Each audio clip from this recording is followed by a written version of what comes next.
А сегодня хочу показать вам, этот лучок я буду использовать в селедку.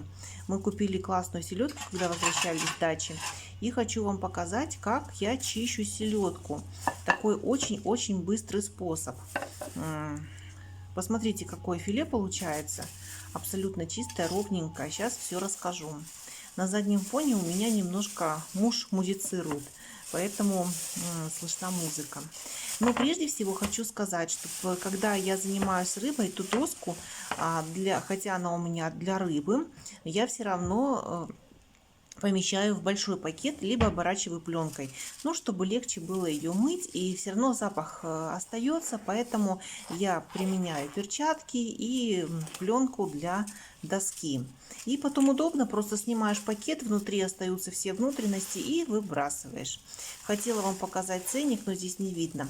Это обычная тихоокеанская сельдь по 135 рублей, малосольная, оказалась действительно совсем слабосоленая. Ой, почти живая. Очень хорошая, хотя и не крупная, потому что это не алюторская, но алюторская стоит у нас 280 рублей за килограмм. Поэтому мы решили сегодня обойтись вот такой селедочкой, тем более у нас продавец сказала, что она хорошего качества, и оказалась действительно вполне хороша, очень плотная, и сейчас вы увидите светлые молоки у нее. А у нас свежий лучок, который своим ароматом все равно затмит все на свете. В чем заключается мой способ, я сейчас покажу. Пока мы чистим обычным способом, обрезаем голову, как всегда, вытаскиваем внутренности, хорошо проходимся под хребтом, убираем все, что там есть. И обязательно вычищаем вот эти темные пленки. Сначала их ножом, а потом рукой легко подцеплять. Если селедка свежая, то сходят они очень хорошо. Но вот эти вот пленки нужно обязательно хорошо убирать. Еще я внутри, как правило, беру бумажное полотенце и промокаю все внутри. Сейчас я этого не покажу, но я на самом деле сделала. Ну, чтобы убедиться, что внутри все у нас чисто. А теперь в чем заключается тот самый хитрый способ удаления костей и селедки, и, собственно, кожи. Вот посмотрите, у нас вот здесь вот есть хребет. Мы его немножко оттягиваем от мякоти и стараемся просунуть туда палец. Просовываем палец между скелетом и филе. Делаем это очень аккуратненько, нежненько. И вы увидите, как вот эти косточки соскальзывают. Вернее, мясо соскальзывает с костей. И сейчас я покажу, как все кости останутся на вот этом хребте. Делать это нужно очень нежно, медленно, но все получится. Самое главное, что мне в этом способе нравится, даже не то, что удаляются большие кости легко, а то, что все маленькие косточки останутся на этом хребте, и вам потом не нужно будет с пинцетом или еще как-то их вытаскивать. Просто проходимся одним, потом двумя пальцами, и все прекрасно отходит.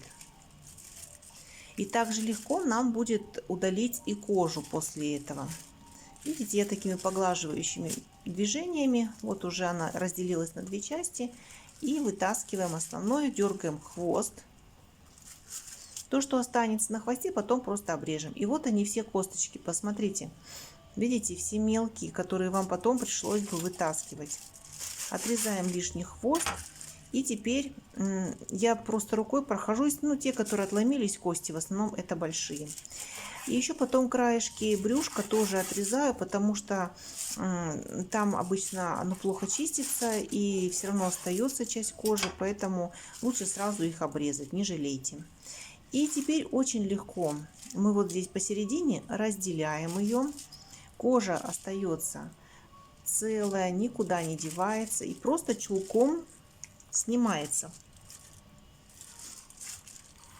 Смотрите, как легко. Раз, пальцем провожу, и все прекрасно снялось. И у вас в руках чистая половинка филе сельди. Таким образом можно быстро начистить, не знаю, хоть 5 килограмм. Сейчас я также отделю вторую часть и буду нарезать кусочками просто в качестве закуски на тарелочку. А еще у меня останется потом две тушки две половинки, ну, одна селедка. Завтра я сделаю классный салат, мой любимый. Почти селедка под шубой, но без майонеза. Вкус очень похож, смысл тоже очень похож, но намного менее калорийный салат. Так что в следующем влоге я обязательно размещу этот рецепт. Не забудьте подписаться на канал, если вы еще не подписаны. И заходите обязательно в телеграм-канал.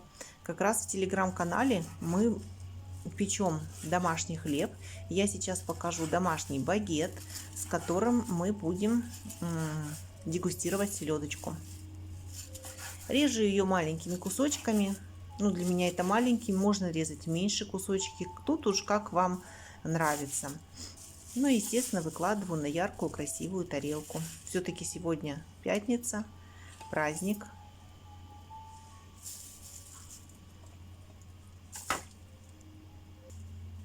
Кстати, обязательно пишите, если вам нравится такого формата видео, так как их у меня пока немного, я только начинаю такую тематику влоговых видео о нашей повседневной жизни с такими рецептами, где в одном видео сразу несколько тематик.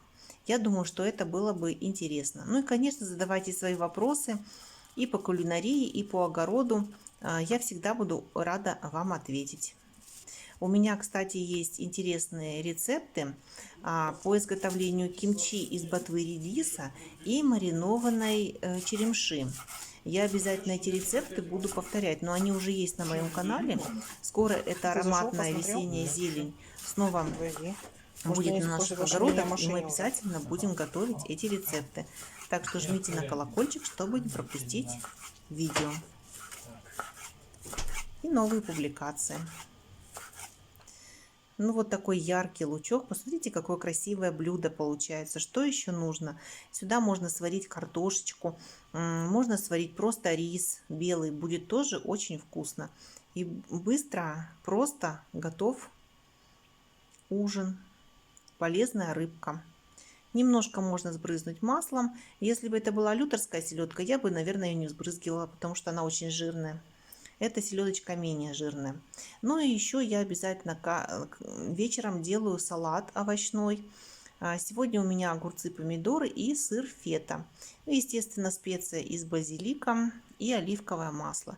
Я без салата, если честно, не могу, хотя ничто не сравнится с огородными овощами, с нашими дачными, но уже нет сил просто ждать. Мы практически всю зиму не покупаем вот эти овощи, потому что есть воспоминания о лете, о летних овощах, ароматных теплых помидорах, которые кусаешь, и они как арбузы. Сладкие, ароматные, сочные. Поэтому просто рука не поднимается купить зимой помидоры. Но сейчас уже очень охота ярких красок и витаминов. Поэтому я не удержалась. Нюхаю помидоры и огурцы в супермаркетах. Я обязательно нюхаю, чтобы они были ароматные хотя бы. Ну и вот такой салат со специями. Сейчас покажу вам багет. У меня был рецепт этого багета в моем телеграм-канале. Этот багет был заморожен. И сейчас достала его утром из морозилки, так как я пеку сразу много хлеба, чтобы не тратить на это время и не греть зря духовку. Часть хлеба замораживаю, а потом в процессе по надобности я его вытаскиваю, размораживаю в холодильнике. И сейчас я покажу вам, если хочется хрустящей корочки, можно буквально на 7-10 минут его в разогретую духовку поместить. И корочка будет опять хрустящая. Сейчас уже, конечно, корочка не хрустящая, но он по-прежнему мягкий, ароматный, домашний хлеб. А что может быть лучше, что может заменить домашний хлеб? Ничего, по-моему. Поэтому жду вас на своем телеграм-канале. Я высылаю там закваску своим подписчикам абсолютно бесплатно. Ну и к тому же вы можете сделать закваску по моему рецепту. Посмотрите, какая красота. Ну а про аромат я уже и не говорю. Я желаю вам приятного аппетита. Пусть ваш дом будет полная чаша. Пусть обходят вас ненастьем. И желаю вам хороших урожаев. До скорых встреч!